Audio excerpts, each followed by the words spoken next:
Paramashivoham Om Nithyananda Paramashivoham Om Nithyananda Paramashivoham Om Nithyananda Paramashivoham Om Nithyananda Paramashivoham Om Nithyananda Paramashivoham Om Nithyananda Paramashivoham Om Nithyananda Paramashivoham Om Nithyananda Paramashivoham Om Nithyananda Paramashivoham Om Nithyananda Paramashivoham Om Nithyananda Paramashivoham Om Nithyananda Paramashivoham Om Nithyananda Paramashivoham Om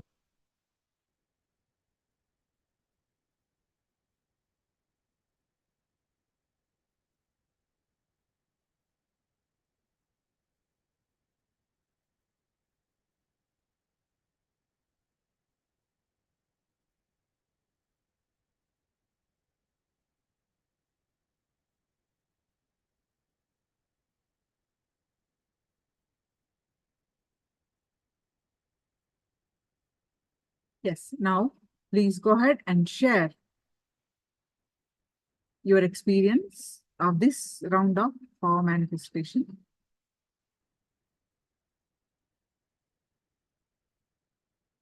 If the object, you feel the vibration, I feel the heaviness, you feel the lightness, you feel the object is about to move, or the object is already moved, you are able to roll, vibrate, whatever is your experience, your feeling, please share it in the chat.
Are you all done? All of you are expressed?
The grapefruit rolled off my right hand and into my lap. Wonderful, ma. Wow. Wonderful.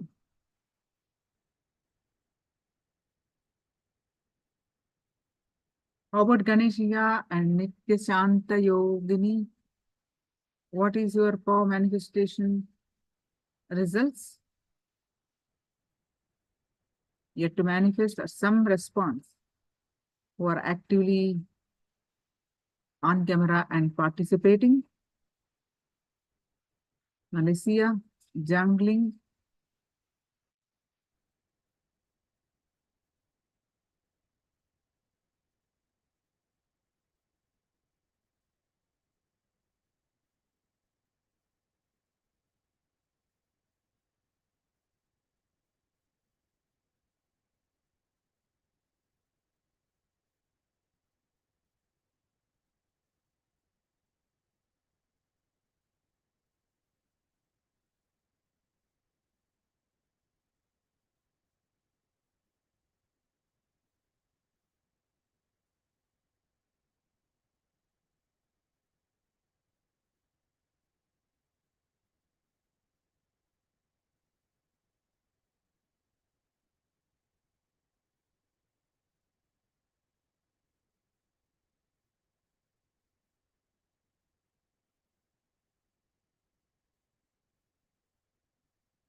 I use my Chandan bag as a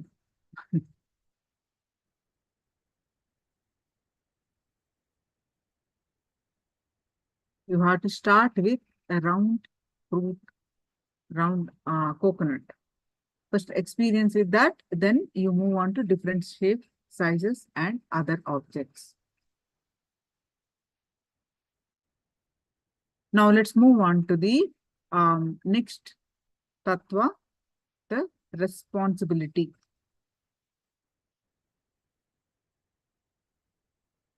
It is the power of feeling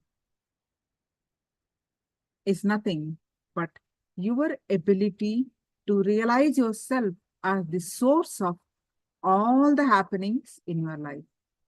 This understanding gives you tremendous control over your life and gives you the power to be a positive influence in the life of others. The power of feeling is unlocked when you recognize yourself as a leader and take responsibility for everything in and around you. Responsibility is the key that unlocks the power of feeling. Responsibility means living and responding to life from the truth that you are the source of and therefore responsible for all happenings in and around you.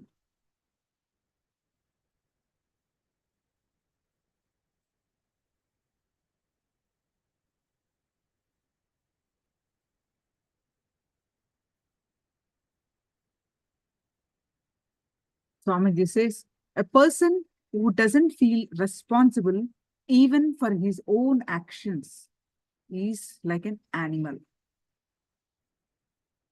He lives in a very low level consciousness.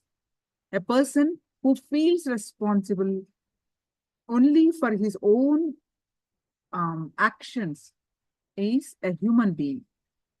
He lives in a middle level consciousness.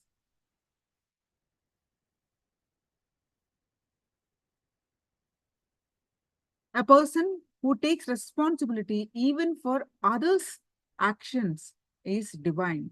He lives in a leadership consciousness. Even though your actions are not responsible for something, take responsibility even for others in authenticity, and irresponsibility makes you a leader.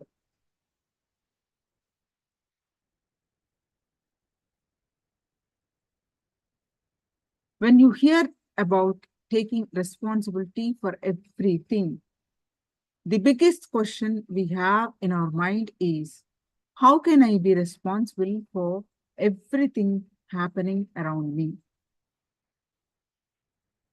I understand that I can be held responsible what is happening inside me. But how can I be responsible for what is happening outside of me? Right? For example, if an accident happened in my life, how can I be responsible? Everybody asks this question. Listen, there is an important difference between the cause of something and being responsible for it. Sometimes you may not be the reason for a certain happening, but if it is affecting your life, you are responsible for that happening. For example, you may not be the cause of political corruption in your country, but as a citizen of the country, you are responsible for it. You may not be the reason for it, but that doesn't mean that you are not responsible in truth.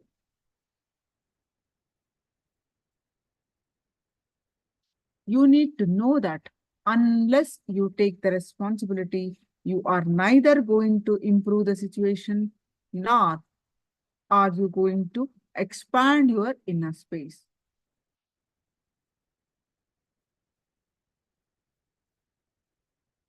You are always believe that you are suffocated by your smallness. No, you are suffocated by your bigness. Whenever bigness is demanded of you, whenever you feel you are being forced to expand, you shrink even further into your comfort zone.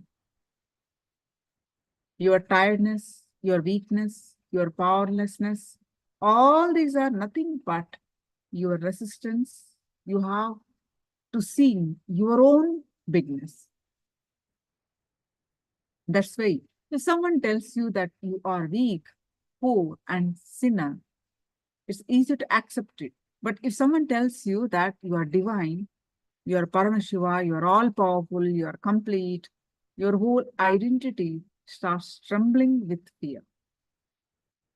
But life always demands your expansion, because expansion is the natural law of life. But life always demands your expansion. Again, expansion is the natural law of life. So,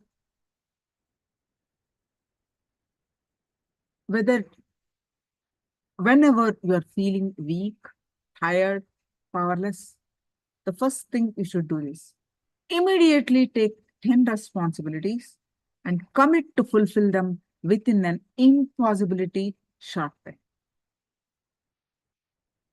Shake your inner space so powerfully with that commitments that there will be no way for weakness and tiredness to grow inside.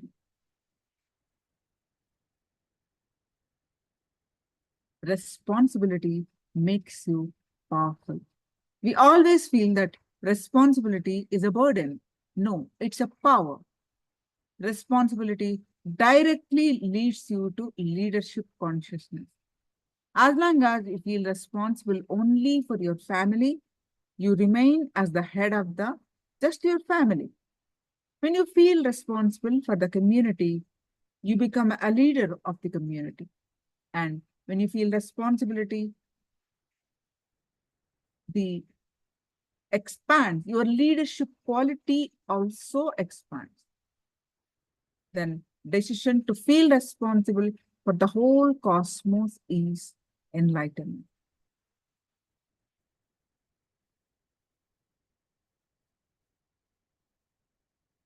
Responsible declaration, feeling responsible for the whole, declaring to live by that feeling is a responsible declaration.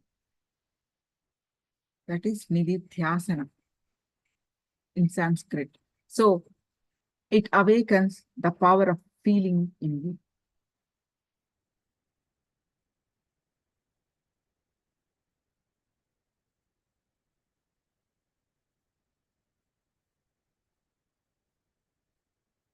Feeling responsibility doesn't mean that you feel responsible for the streets, so you will need to clean them yourself. No. Swamiji says, you will not clean them yourself. Anything may happen. You may or you may not. Anything may happen. But don't be afraid to dive into the feeling of responsibility just because of your imaginary complications. Don't stop yourself from feeling it at all. Complete with all the imaginary complications. Take a little time to let this feeling to sink inside you and be in sync with your actions. It has to sink inside you and be in sync with your actions. Then responsibility will become synergy, a synchronized energy. The signs of feeling, the power of feeling. You can feel anything as joy or anything as pain. It's your freedom. Even the greatest achievement can bring pain to you. And even the worst experience can be joyful learning. You have the ability to decide how you want to feel. Whenever you feel empowered, you are joyful. Whenever you feel powerless, you experience suffering. All your sufferings, anger, guilt, pain, jealous, frustration, is nothing but powerlessness expressing in different ways. When you feel responsible for everything that happens in your life, you will feel that everything is joyful because nothing can make you powerless. So empower yourself with responsibility and unlock the power of feeling. Unlock the power of feeling. So always act from the space of power and completion. Start focusing on the solution, not the problem. Expand your inner space and open up new possibilities. Gain a high degree of control over your life and raise yourself to the next level of success and evolve into a new being.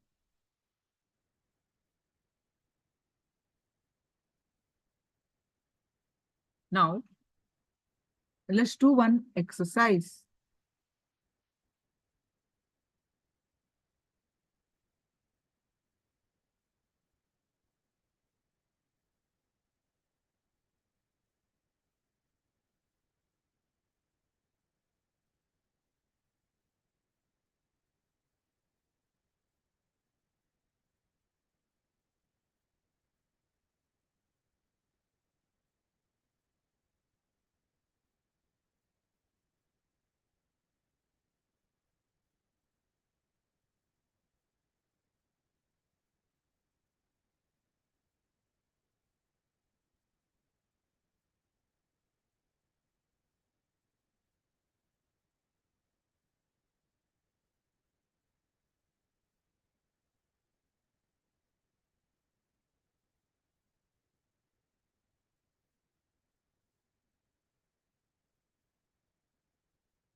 Now, write down all the areas of your life where you shrink from expressing yourself fully at work or in relationship. For each of these areas of your life, write down the thoughts that you have, the words that you utter, and the actions you take. Identify where you are not taking responsibility for that aspect of your life and where you are waiting for the external situation to change. So please pen them down.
Now, choose any one area and declare your responsibility for creating the new situation that you want. Choose any one area and declare your responsibility for creating the new situation that you want. Identify what has to change for that to happen. For 1 week, follow up with yourself sincerely and record your progress. Now, choose one area and declare your responsibility for creating the new situation that you want. Identify what has to change for that to happen.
I'm sorry, I was muted and talking.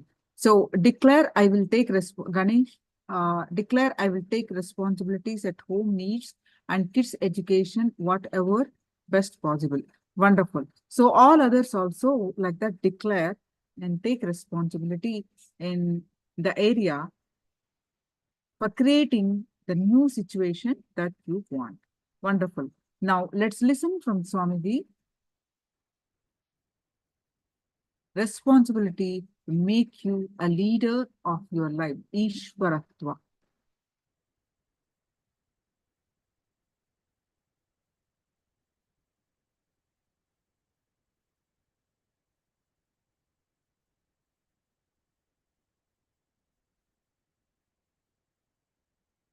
Being ahead.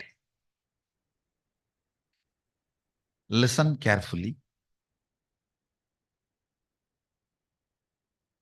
Ishwaratva is one of the 8 important powers. I do wanted to describe a little more detail about Ishwaratva.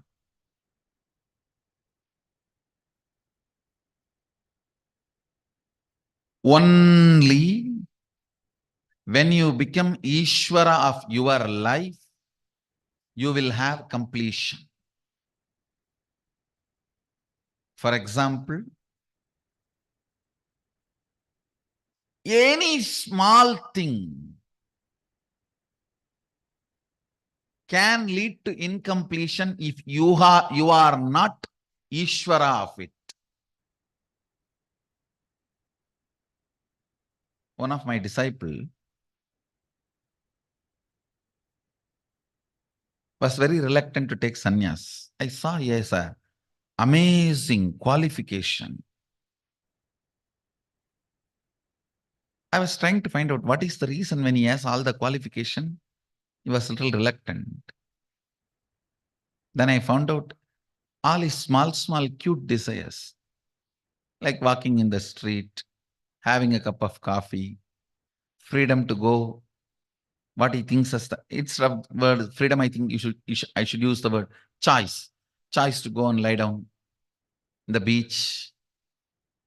I was laughing. Yes, even the small decisions, if you are not Ishvara, it leads to incompletion.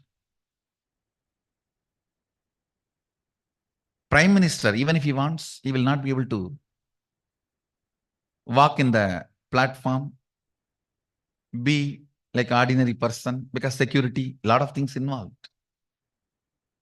But being in the street and lying in the beach and just ordinary things alone is not the purpose of his life. I'll give you an example. Even sometimes I feel I used to be just lying all alone with one small blanket in the railway platforms, sleeping in the railway platforms in the night, happily morning getting up and sitting, covering that blanket, and 2-3 other coolies and porters will come and light the fire for that early morning cold, to manage the cold, sitting with them. And then the chai will come, chai wala will bring chai, and having a chai. All these were great, sweet, beautiful moments of my life. But I don't miss them because I decided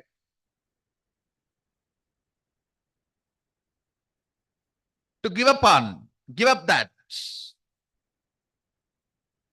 For the responsibility I have taken, I will not be able to do that. And one more thing.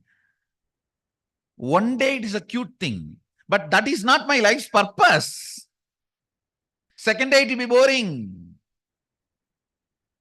Understand? Choices are something which will bring boredom in few days. Freedom is something which will keep you powerful forever.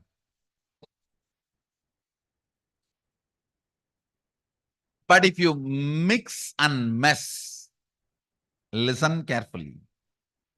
Choices are brought to you. Freedom, you bring it to you. There's a big difference. I gave up many of my choices, but I brought freedom to myself. Freedom is realizing your life's mission and living it.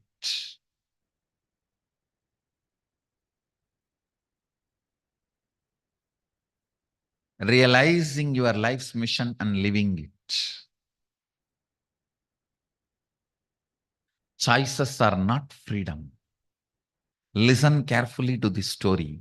You need to internalize this story. Tons of people miss even their purpose of life for small choices.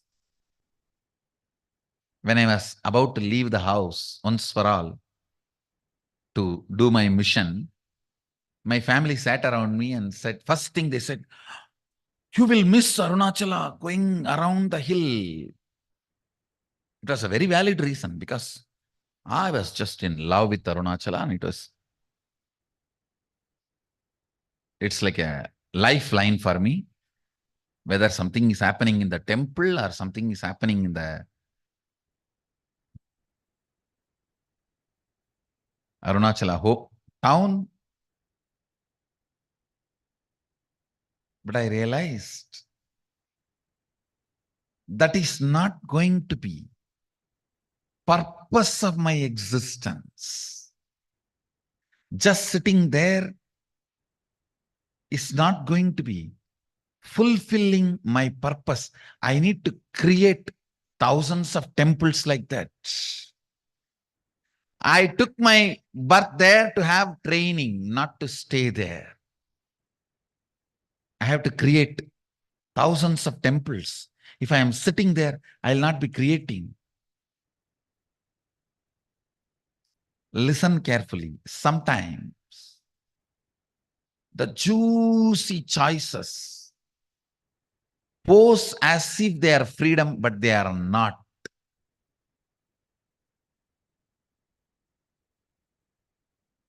Freedom means every single decision is by you.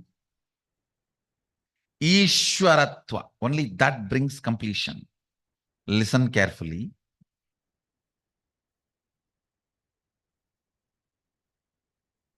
Many times, the choices which you think as freedom was inserted into you by the advertisement and promotions or the others' opinions, false views, wrong remembrance. Please understand, you always think your college hostel period was a golden period of your life. But actually, when you are living there, you are so much all the time afraid of the warden and the whole life was hell. You just want to get out and get a job as early as possible. This is what I call wrong remembrance, which was not joy. You remember it as joy because you forgot how it was originally when you lived. Always the wrong remembrance of the past makes you take wrong decisions about future. I have seen.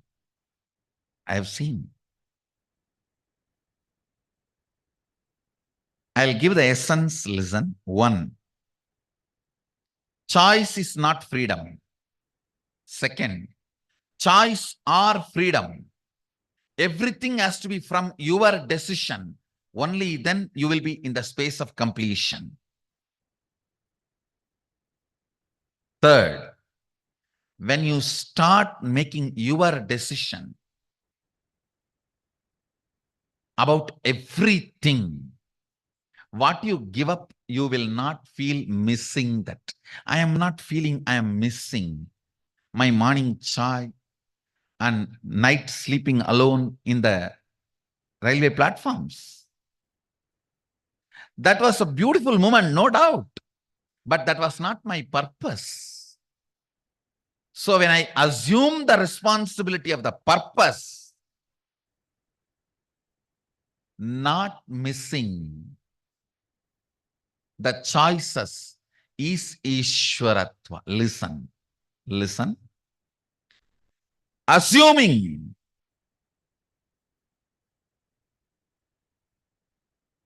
fitting yourself into your own shoes, life's purpose, and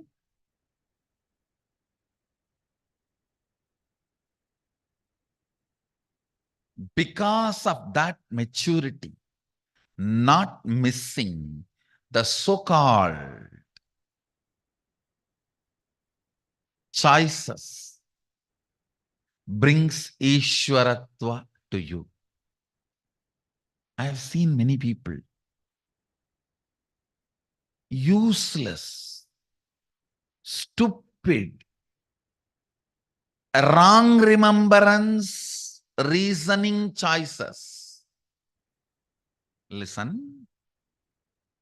Wrong remembrance reasoning.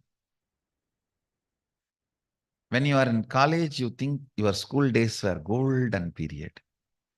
When you are in the job, you think your hostel days were golden. No.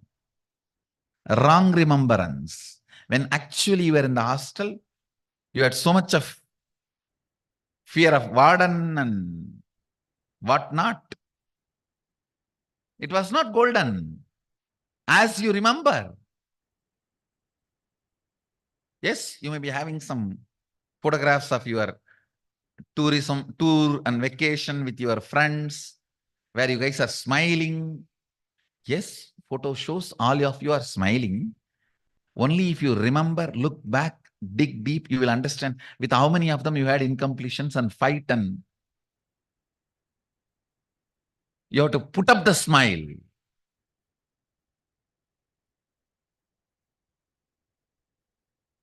Photos are great to tell your history to others.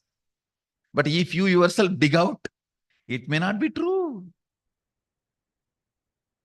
It may not be your real experience. So understand, many times when choices, multiple choices, try to pose itself as your freedom,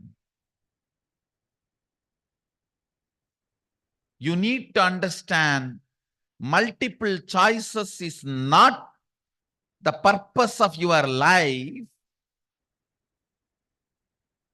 Fitting into the shoes of your purpose of life is freedom.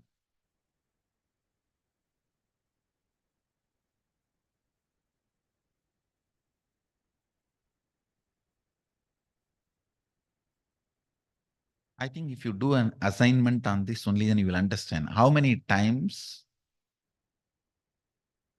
instead of fitting into the shoes of your life's purpose, you decided to retain the multiple choices as freedom. Understand?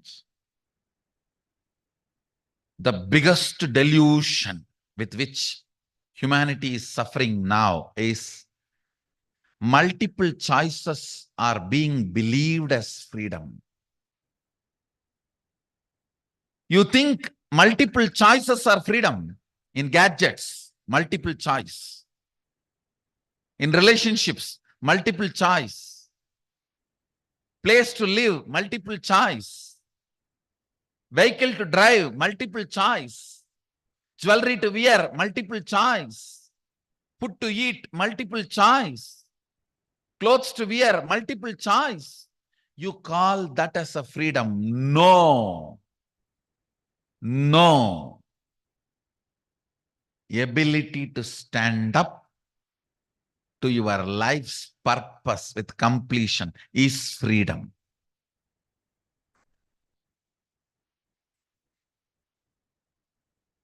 Yes. Sleeping in the platform, early morning sipping chai and having a fire is great. But there are tons of beggars doing that every day. Am I born for that?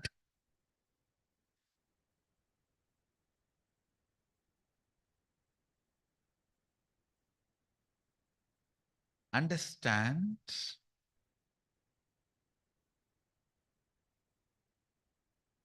Fitting into your responsibility with completion is Ishwaratva.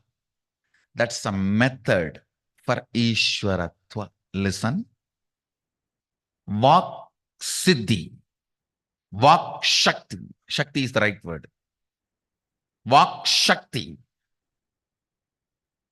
is a power. Integrity is the technique to manifest that power. Mano Shakti is the power. Authenticity is the methodology, technique to manifest that power.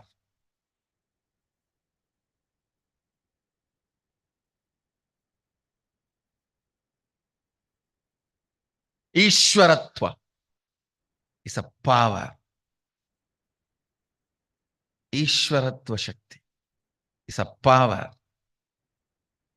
Responsibility with completion is the technique for it.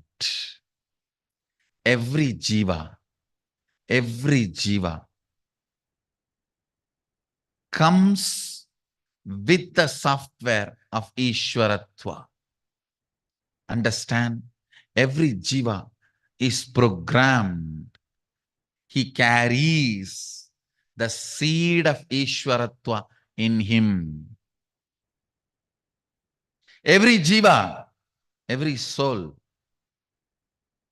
carries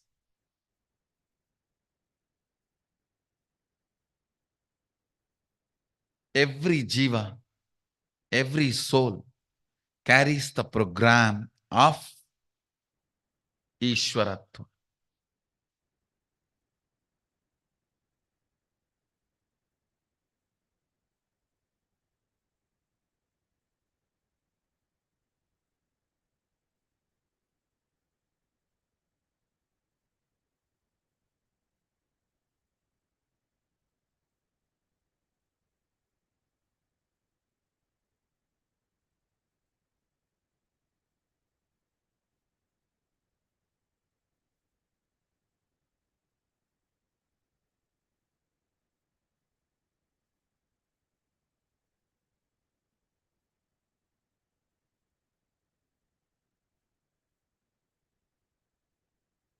First, decide to take responsibility for your life. Fit into the shoes of your responsibility about life. Second, bring completion about it. That is the major thing, bringing completion about it.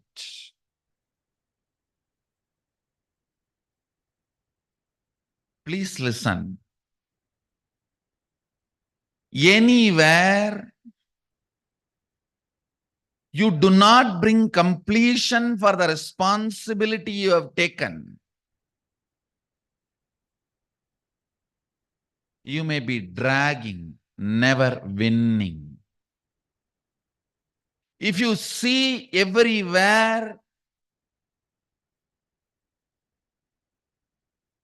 the victory, you are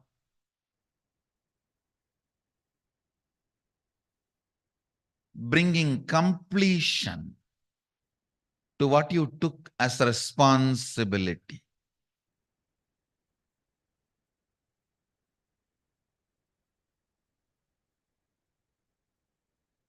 Responsibility, if it invokes incompletion in you, you will be a worker forever. Never the Ishwaratva manifests, whether it is your public life, personal life, secret life, economic life, social life, spiritual life, every dimension and aspects of you. The completion with which you assume your responsibility brings victory. Ishwaratva, listen. Every time you taste victory, Ishwaratva blossoms in you, blooms in you. If you remember the lion and cub story, the lion is trying to push the meat into the mouth of the cub, because if the cub tastes the blood and meat, his opinion about himself changes. When his opinion about himself changes, lion does not need to train the cub for hunting. The moment he tastes the meat, he knows now he has to hunt. The moment you taste success, you know now you have to become leader. Understand all do's and don'ts based training will never be successful only if your being shifts. If your cognitive shift happens, the training will be successful. As long as the cub believes he is a sheep, lion can go on be grooming the hair,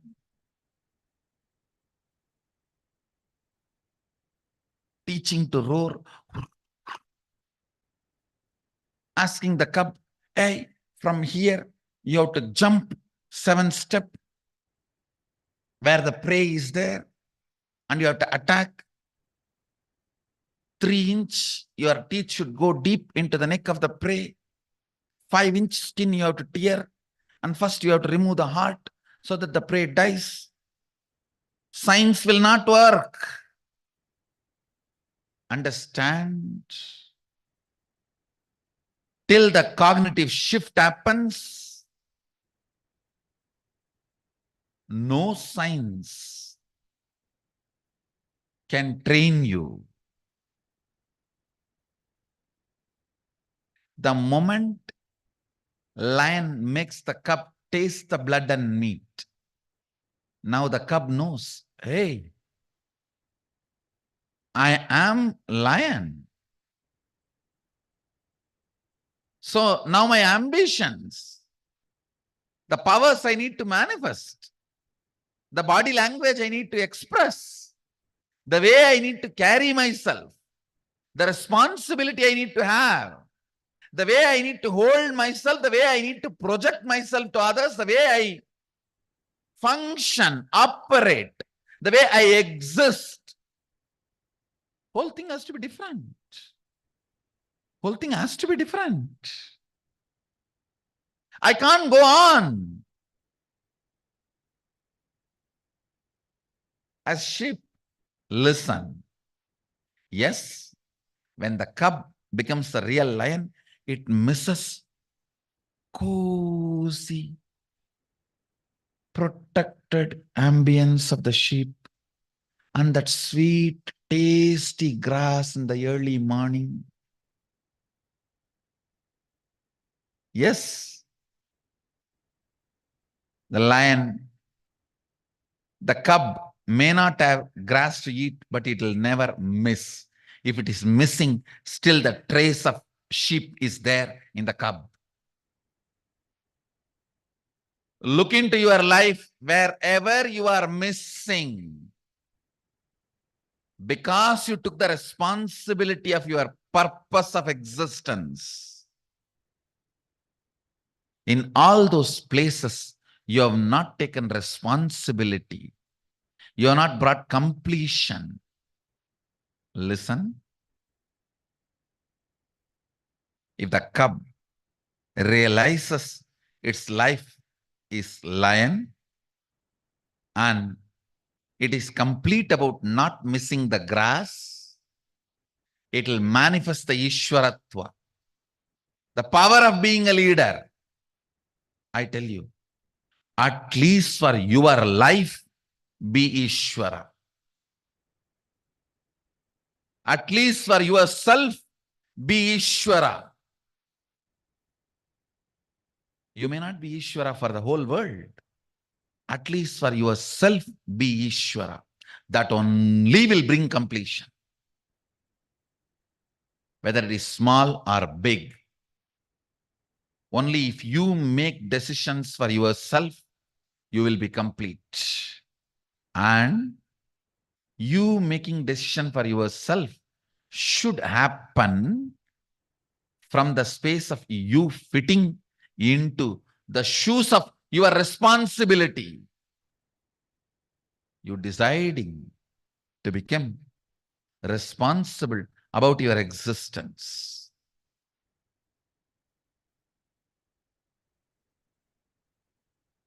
Understand?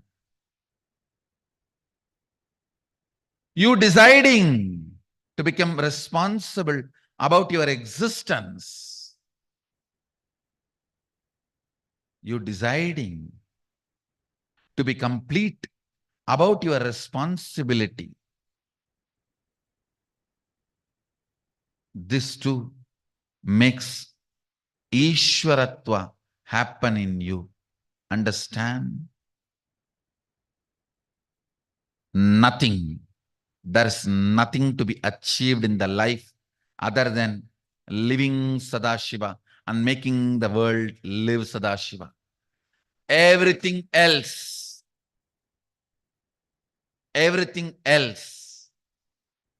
is simple waste of life. Waste of life. You are born deluded into the concept of money, and you run, suddenly collapse. Whether you are successful in saving or not unsuccessful in saving, whether you had it or did not have it, both doesn't matter. You have not even done some good to somebody.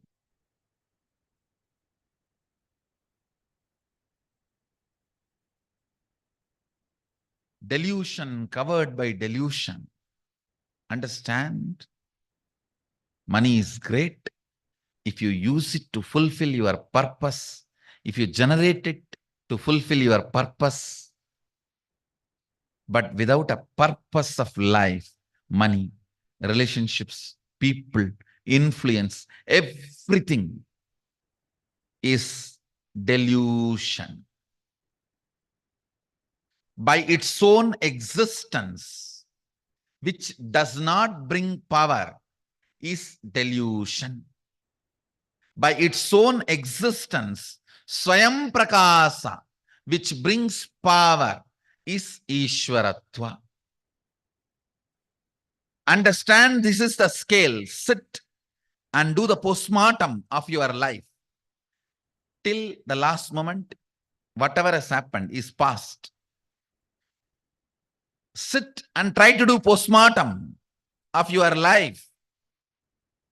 What is the component of me which does not empower me by its very existence? What is the component of me which empowers me by its existence? Purpose always empowers you by its existence. Infrastructural support never empowers you by its existence. It can empower you only if it is added to the purpose. Purpose is the one, everything else is zeros. All zeros will have value when the purpose is added to it.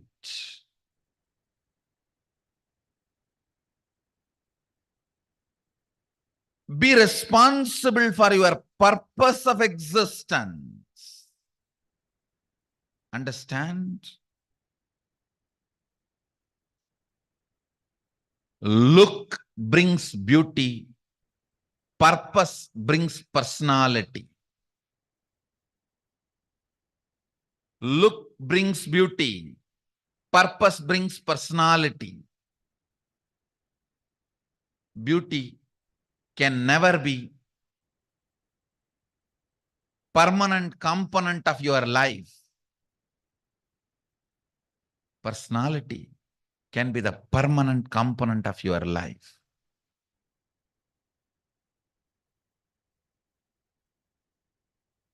The relationships which are built because of your personality are the most stable, permanent, empowering relationships. The relationships which are built because of your look will collapse the moment look changes. Look changes every 24 hours. Forget about 24 hours. The distance changes look. From distant, looks, just the reduction in the distance takes away the look. So all look-based relationships, look-based decisions will bring powerlessness and instability into your existence. That is choice.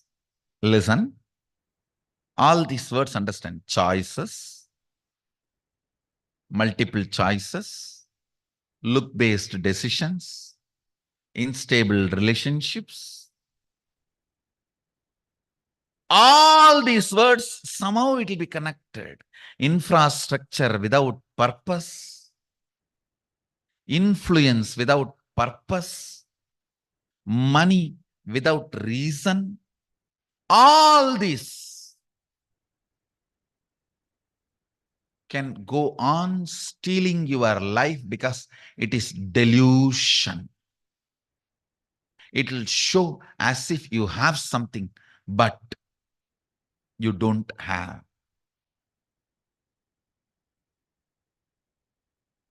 You don't have. Purpose. Purpose. Purpose. Responsibility for your purpose. That empowers you, I tell you, next secret. All this delusion, the Maya, has no life, purpose and responsibility for the purpose as life. If the life starts happening, all this just follows you. If the life starts happening, all this just follows you. Because matter has to follow life. It's a law of life. Matter has to follow life. It's law of life. If you have found your purpose and you decide to take the responsibility for your purpose, matter, material, has to follow you. It's a law of life. Dhyanapitham is not its money or infrastructure, it's purpose.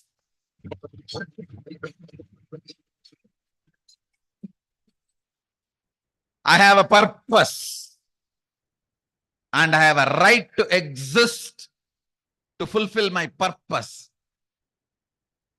If this hall is there, I'll be sitting in the throne and doing what I am doing. If it is not there, I'll sit in the platform and continue to do what I am doing.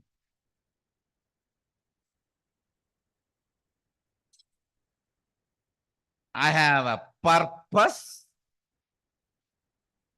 and I am taking responsibility for it. How much we are relevant to our purpose and how much our purpose is relevant to the world makes somebody leader, not the wealth and the influence and the infrastructure accumulated. How much we are relevant to our purpose and how much the purpose is relevant to the world, that makes somebody leader. That makes you Ishvara. That makes you Ishwaratva as your very bioenergy, your very biomemory.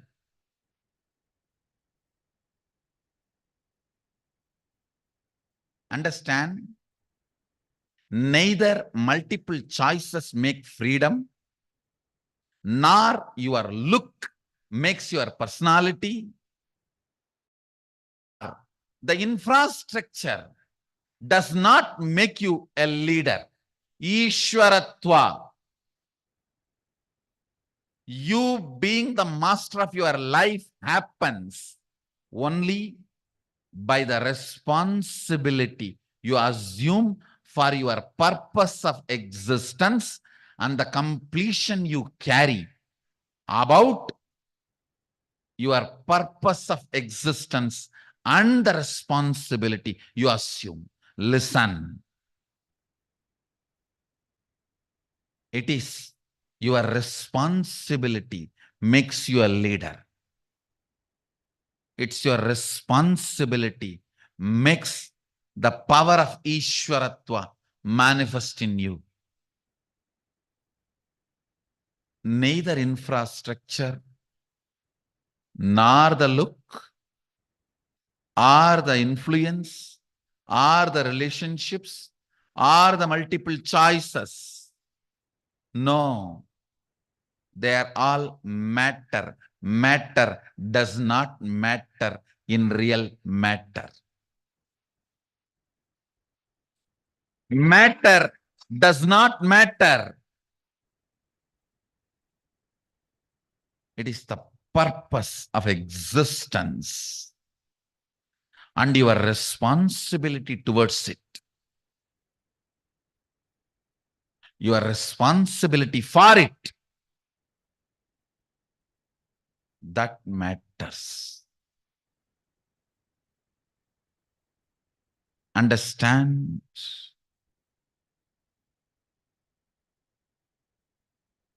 When you feel responsible and you are complete about your responsibility,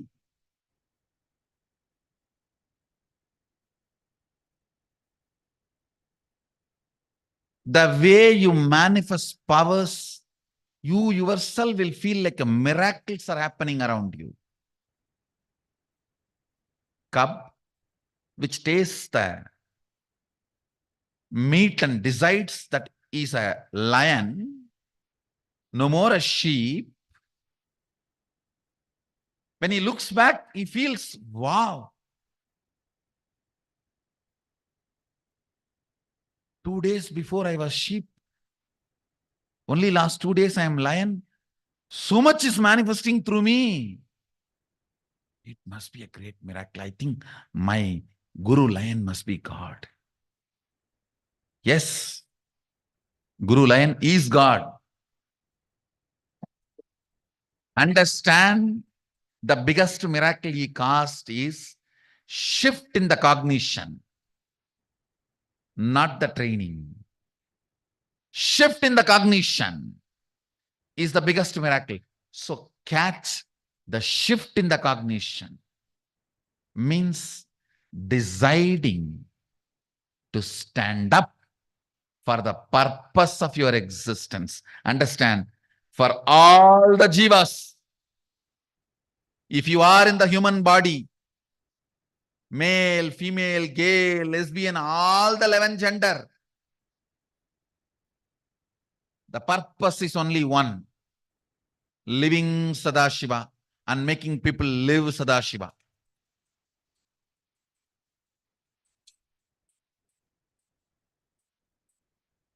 Living Sadashiva and making people live Sadashiva.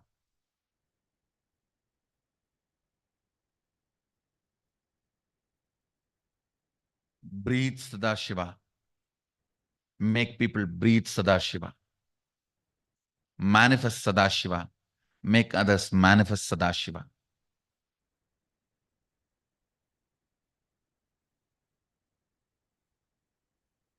The responsibility you take for purpose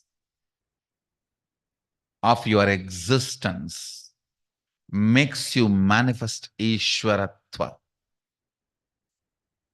That makes you manifest Ishwaratva.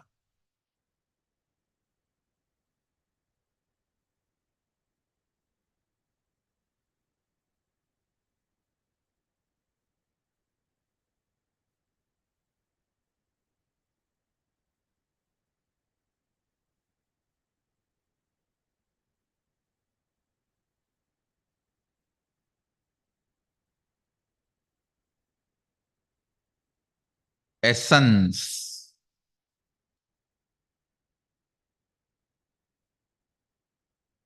Let every part of you, your words, your thinking, your emotional currents, your cognition, your muscle memory, your biomemory, your everything, everything.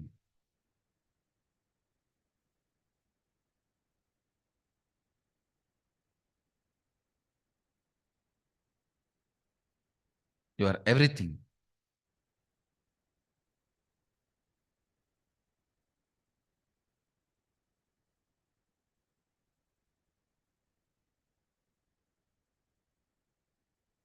Let it be aligned. Let it breathe and live. Your purpose of existence responsibly, with completion, manifesting Ishwaratva.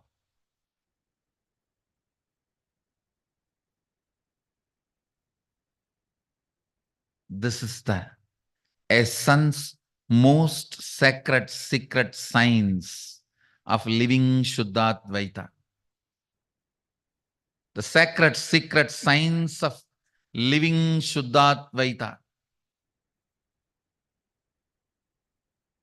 Fortunately, it is sacred. Unfortunately, secret. In reality, it is science.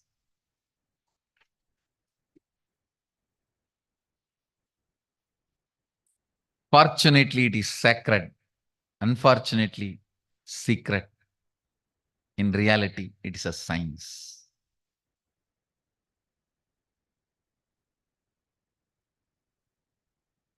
Live Shuddhadvaita.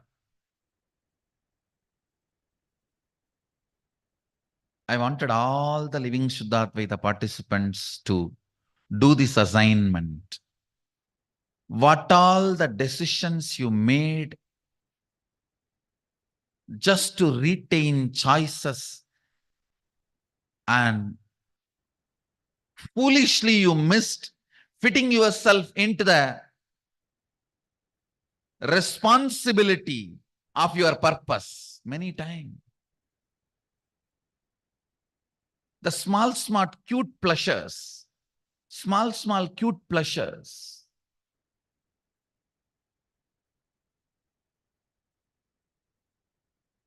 Take away you fitting yourself into the responsibility and purpose of your life. How many times you missed it? Look in, analyze, complete, decide to take the responsibility of your life's purpose and live it completely with completion. You will manifest Ishwaratva. You will manifest Ishwaratva. It's like one fellow came and told, he really wants to take sannyas and live this life of being a spiritual leader, but he can't give up his genes. I said, okay, if that is your genes is a choice, if that is your life, that is your purpose, then rot like a genes. Or if you are going to stand up for your purpose and be complete about some choices you may not need for your purpose, you will manifest Ishwaratva. Or go on holding to your gunny bag, colored gunny bag. That's what I call it. You should not use two decent words. Colored gunny bag. Hold on to the colored gunny bag. In my hometown, Siddha used to be there, very famous master. The gunny bag Swami, they used to call, because he will wear all the time gunny bag. Now I am seeing thousands of gunny bag Swamis. Colored gunny bag. Used to be called as Saku Swami, because he will wear the gunny bag all the time. So now I am seeing a lot of colored gunny bags. You see, when you choose the purpose of your existence and responsibility. Naturally, some choices need to be redundant, irrelevant, and being complete about it. Being complete about your responsibility. Manifest Ishwaratva. That is the methodology to manifest Ishwaratva in any existence. In any existence. Whether your existence of social life, social leader, political leader, spiritual leader, religious leader, or in your personal life, as a father, mother, brother, sister, head of the family, or in your secret life, your relationships, thought currents, joy, pain, right, wrong, good, bad, everywhere. Fitting yourself into your responsibility with completion manifests the power of Ishwaratva. That manifests the power of Ishwaratva. So all the Suddhatvaitam participants who are sitting with us all over the world,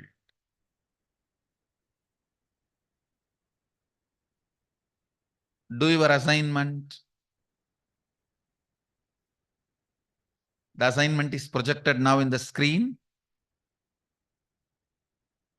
What all the decisions you made, project it.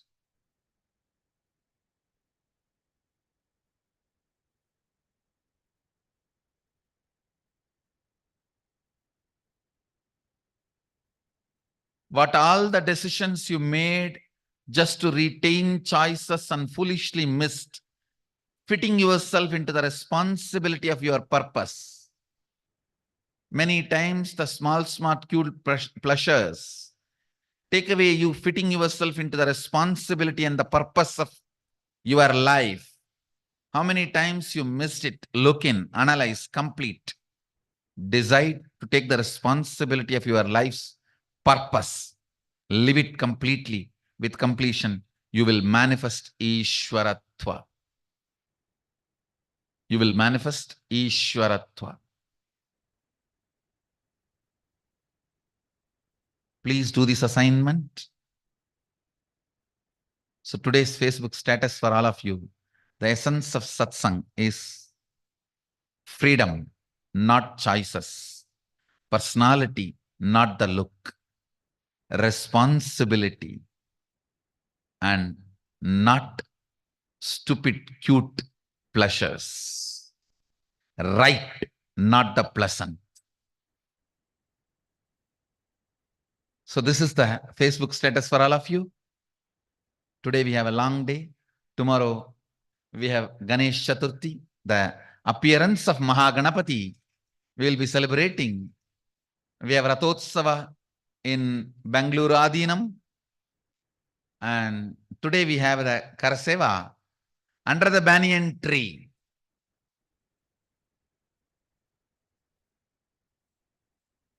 Every week Sunday, all the Adinavasis, Palasans are going to spend whole day with me.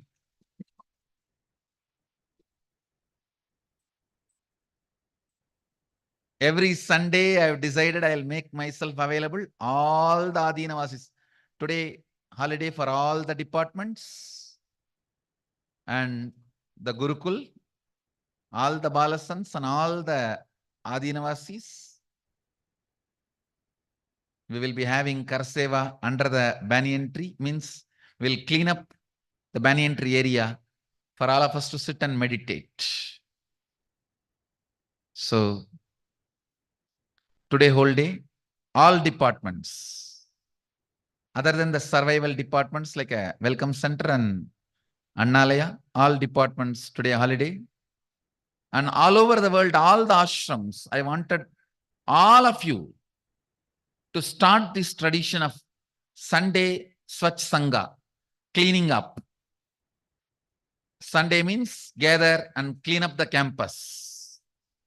All over the world, all the branches, all the adhinams, all the temples, all the gurukuls, all the Balavidyalayas, all of you